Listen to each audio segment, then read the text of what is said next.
शामदीद। हमारा आज का हॉट इशू मॉनसून से पाकिस्तान में तबाही 97 अमवात अब तक रजिस्टर्ड हो चुकी हैं पूरे पाकिस्तान में और शदीद बारिशों की पेशीन गोई की गई है आज 25 जुलाई से लेके 30 जुलाई तक मुल्क के तमाम हिस्सों में।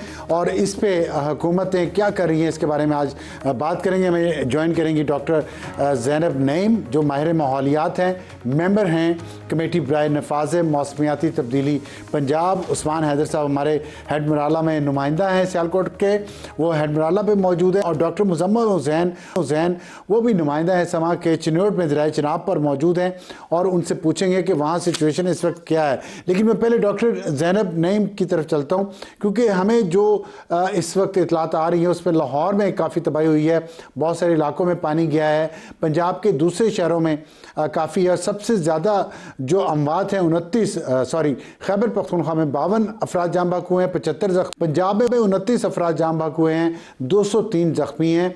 और इसकी वजह क्या है डॉक्टर ज़ैनब ये बताइएगा कि हमने पिछले साल जो सैलाब आए थे और उसमें 946 लोग जाम बहक हुए थे, तो कहा गया था कि अगली दफ़ा खुदा ना खासा सैलाब के लिए हमने बड़ी अच्छी तैयारियां की हैं पंजाब में और रेन वाटर हार्वेस्टिंग एक प्लान हमने सुना। उसके बावजूद हमने देखा कि वो प्लान कामयाब नहीं हुआ। डीएचए के फुटेजेस आ रहे थे, ताजपुरा लाहौर में मैंने देखा कि वो लोग कहते हैं हर साल यहाँ पे पानी आता है, लोगों के घरों में घुस जाता है। क्या प्रॉब्लम है जो अभी तक आपके ख्याल में काबू नहीं पाया जा सका जिस पे? जी मैं भी खुद 2 दिन पहले तक लाहौर में थी जब ये पिछली दफा ये बारिश हुई है, तो पूरा लाहौर डूबा हुआ था, अंडर पासेस ऊपर तक फिलअप थे और ऐसे लग रहा था स्विमिंग पूल्स बने हुए, तो काफी बुरे हालात थे। चाहे पॉश एरिया हो या चाहे अंदरूनी लाहौर, हर तरफ ही एक जैसे हालात थे। अच्छा, ये जो आप बात करेंगे पिछले साल की निस्बत इस साल, पिछले साल भी एक बहुत बड़ा मसला आइडेंटिफाई हुआ था जिसपे प्राइम मिनिस्टर साहब ने भी कहा था कि एक्शन होगा, लेकिन वो एक्शन नहीं हुआ। पूरे पाकिस्तान में जेर जमीन पानी के गुजरने का रास्ता निकाला जाए, ड्रेनेज इंप्रूव हो। ये तब होता है जब आप शहर का मास्टर प्लान रिवाइज करते हैं क्लाइमेट एक्सट्रीम्स के कॉन्टेक्स्ट में कि शदीद सैलाब, शदीद गर्मी की सूरत हाल में शहर में आबी ज़खायर कैसे जखीरा किए जा सकते हैं, मजीद कैसे उनका रास्ता दिया जा सकता है। तो ये मास्टर प्लानिंग होती है, ऐसे नहीं होता एडहॉक बेसिस पे कि हमने यहाँ रेन वाटर हार्वेस्टिंग के वो लगा दिए, यहाँ रिटेंशन पॉइंट बना दिया, यहाँ पे ऐसे कर लिया, यहाँ पे दरिया के ऊपर तो सोसाइटी है, लेकिन चले जब सैलाब आएगा तो देखेंगे रीलोकेशन सेटलमेंट प्लानिंग होती है। इस पे बहुत बातें हुई पिछले साल भी, आज भी हम वही बातें कर रहे हैं। अभी भी हडियारा ड्रेन जहां से इंडिया पानी छोड़ रहा है, गंदा पानी सारे का सारा वहां से लाहौर में रावी में दाखिल होता है और उधर कोई इवैक्यूएशन स्ट्रैटेजी नहीं है, कोई वहां पे मौजूद नहीं है इंतजामिया की तरफ से, और ये मामला हो रहा है। तो जिधर हम पिछले साल खड़े थे आज भी हम वही हैं। तो डॉक्टर ज़ैनब, आप मेंबर हैं उस कमेटी की जो नफाज मौसमियाती तब्दीली पंजाब जिसका काम है, तो आपकी कमेटी ने क्या किया फिर पूरे साल में?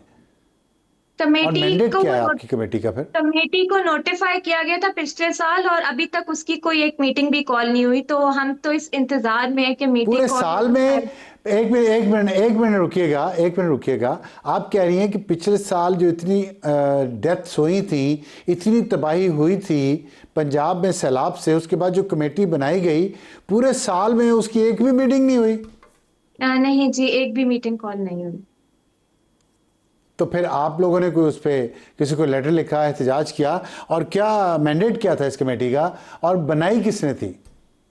जी, ये हुकूमत पंजाब ने जो पंजाब का क्लाइमेट एक्शन विजन है उसके लिए ये एक्सपर्ट्स की कमेटी नोटिफाई हुई थी कि इसका मीटिंग को कॉल की जाएगी और सजेशंस लिए जाएंगे जो क्लाइमेट एक्शन विजन प्लान है उसके तलाक के हवाले से।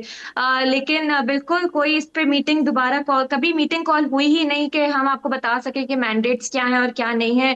फिलहाल एक नोटिफिकेशन ही है और उसी की बेसिस पे हम मेंबर सिलेक्टेड है, लेकिन अदरवाइज इस पे कुछ काम नहीं हो। ठीक है, तो नोटिफिकेशन तो ज़ाहिर है सैलाब की तबाही नहीं रोक सकता खाली, तो उसमें जो अभी जो कुछ हो रहा है सैलाब के हवाले से पंजाब में जो इक़दामात उठाए जा रहे हैं वो सिर्फ ब्यूरोक्रेट्स अपनी मर्ज़ी से कर रहे हैं? आप जैसे जो एक्सपर्ट्स हैं माहौलियात के, उनसे कोई मशवरा नहीं हो रहा? देखिए मुझे तो समझ में नहीं आ रही, जो भी प्लानिंग हो रही है वो सर पे पड़े तो हम कर लें वाला हिसाब किताब है। पंजाब में नो डाउट बाकी सूबों के मुकाबले में इन्वायरमेंटल स्ट्रैटेजी में काफी हमने तब्दीलियां देखी और अच्छी चीजें भी देखी, लेकिन जो सैलाब और अर्बन रेजिलियंस और क्लाइमेट के हवाले से, जो क्लाइमेट एक्सट्रीम के हवाले से हम्म। प्लानिंग है वो उस तरह से नहीं हो रही जिस तरह से होनी चाहिए, बल्कि उल्टा महंगे से महंगी टेक्नोलॉजी और नई टेक्नोलॉजी जिसकी हमें जरूरत नहीं है उस पे काम हो रहा है। लोकल नॉलेज, इंडिजिनस कम्युनिटी का नॉलेज, उसका पॉलिसी में एक्नॉलेजमेंट, उसके हवाले से काम और उसमें लोगों को शामिल करके काम, ऐसा कुछ फिलहाल मेरी नजर से तो नहीं गुजरा। ठीक है, मैं अपने नुमाइंदों से भी ज़रा सिचुएशन लूँ फिर आपके पास आता हूँ। लेकिन अगर पंजाब हुकूमत के कई लोगों से हमने रब्ता किया था आज कि वो हमारे प्रोग्राम में तशरीफ़ लाएँ, लेकिन वो नहीं आए। अगर पंजाब हुकूमत इस मामले पे अपना मौक़िफ़ देना चाहते हैं तो हमारा ये प्लेटफॉर्म हाजिर है, वो आएँ और बताएं कि अगर ये माहौलियात की कमेटी बनाई गई थी पिछले साल तो फिर इसका एक भी इजलास मुनक्कद क्यों नहीं हुआ, और माहौलियात को कैसे बेहतर कर सकेंगे अगर एक्सपर्ट्स ओपिनियन नहीं ना ली जाए और सिर्फ ब्यूरोक्रेट्स के हवाले सब कुछ कर दिया जाए। डॉक्टर मुजम्मिल साहब जो नुमाइंदा समाज चिन्होट हैं दरिया चनाब के पास, वो मौजूद है, क्योंकि दरिया चनाब बहुत अहम है इस दफ़ा, क्योंकि सबसे ज़्यादा सैलाब का ख़तरा उसी में है, और भी जगहों पे है, रावी में भी है, और अब जो नई बारिशें होंगी उसके बाद डेरा गाजी खान वगैरह को भी ख़तरा है कि वहाँ से पहाड़ी मकामात से नदी नाले जो हैं वो खैबर पख्तूनख्वा और शुमाली बलूचिस्तान में अचानक फ्लड्स आ सकेंगे। लेकिन डॉक्टर मुजम्मिल साहब आप बताइएगा कि आप यहाँ पे भी वार्निंग है सैलाब की दरिया चनाब पे, चिनोट के मुकाम पे और हेड त्रीमू जो नीचे है, तो क्या सिचुएशन है, इंतजामिया ने क्या इंतजाम किए हैं? गुज़िश्ता साल जब एक बड़ा सैलाबी रेला सुपर फ्लड आया, सूरत हाल थी, और ये जो मौदा सांबल है पूरे का पूरा और इसकी जो नवाही बस्तियां थी वो दरिया बुर्द होकर रह गया। इससे पहले निगरान हुकूमत की बात की जाए तो यहाँ पर स्टड बनाने के ऐलानात किए और स्टड के इकदाम भी किए गए। जब सुपर फ्लड आया तमाम तर हुकूमती मशीनरी यहाँ पर आई और यहाँ पर हिफाजती बंद बनाने के ऐलानात किए गए, वादा आज तक वफा ना हुआ। और यही सूरत हाल है कि दरियाए चनाब के किनारे जो इन बस्तियों के मकीन है वो आज भी यही सवाल का जवाब ढूंढ रहे हैं कि साल साल से जमीन उन पर तंग होती जा रही है, मगर हुकूमती दावे तो किए जाते हैं, वादे तो होते हैं हिफाजती बांध के हवाले से, दीगर हिफाजती इंतजाम के हवाले से, मगर आज तक किसी भी तरह इनको अमली सूरत नहीं दी गई। और यही वजह है कि आज भी उसी तरह दरियाई बेल्ट के करीब रहने वाले लोग जो हैं उसी दरियाई कटाव का शिकार होते हैं, अपनी आंखों के सामने अपनी खड़ी फसलों को, कीमती अराजी को दरिया बुर्द होते देखते हैं। ठीक है, बहुत ज़ाहिर है एक मुश्किल सूरत हाल है लोगों के लिए। उस्मान हैदर बताएगा हेडमराला पे जो मैंने आपसे पूछा है कि जब इंडियन मकबूजा कश्मीर से दरिया चनाब पाकिस्तान में दाखिल होता है तो वहाँ तो नाला एक भी है, नाला फुल्का भी है, तो ये फुल्कू नाला, तो ये कैसे, ये सब जब वहाँ पे मिलते हैं आके तो वहाँ तो बड़ी सैलाबी सूरत हाल पैदा हो जाती है, कैसे हैंडल किया जा रहा है उसको? देखें, बहुत शुक्रिया।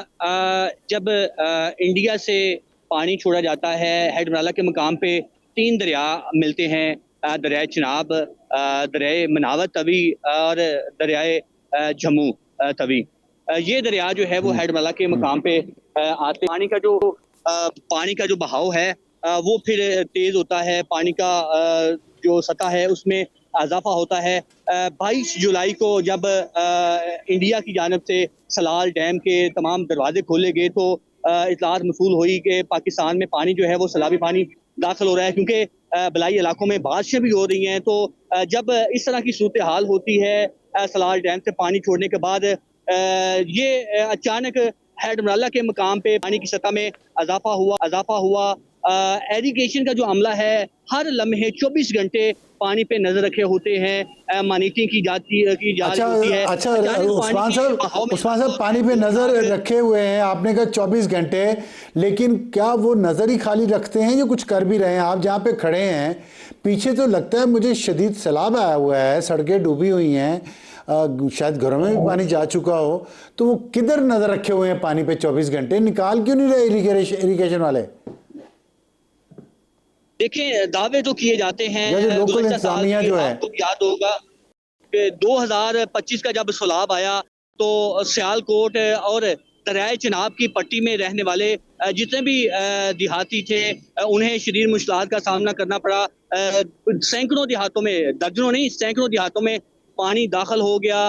सैकड़ों एकड़ फसल जो है वो तबाह हो गई, जरी रकबा जो है हजारों एकड़ वो तबाह हुआ, लोगों अभी का बताएं, अभी का शदीद बताएं। अमला का भी नुकसान हुआ। अभी की जो सूरत हाल है, अभी भी जिस मुकाम पे मैं मौजूद हूँ, ये पूरे इलाके में इस वक्त पानी ही पानी है, घुटनों घुटनों तक पानी जमा हुआ है। कौन सा इलाका है ये? ये डस्का का इलाका है, डस्का का इलाका है। ये अंदरून शहर में इस वक्त मैं मौजूद हूँ और मेरे अकब में भी आप देख सकते हैं कि इस वक्त भी कई फुट तक पानी जमा है। और पूरी स्क्रीन इंतजामिया पे। की जानिब से दावे तो बड़े बड़े किए जाते हैं, लेकिन इन दावों पे अमल दरामद होता दिखाई नहीं देता और फिर ये खमियाजा जो है वो आम लोगों को, आम शहरियों को भुगतना पड़ता है। अभी भी डस्का के दर्जनों ठीक है। देहात ज़ेरे आब आ चुके हैं। नाला ये डस्का डैम जो है, वो उसका डस्का पानी शहर है जो है। आपके इस वक्त स्क्रीन पे नज़र आ रहा है। वहाँ से हमारे नुमाइंदा उस्मान हैदर हमें बता रहे हैं कि क्या सैलाबी सूरत हाल है। और डॉक्टर मुजम्मिल हुसैन साहब, उस्मान हैदर साहब, डॉक्टर ज़ैनब नईम, बहुत शुक्रिया।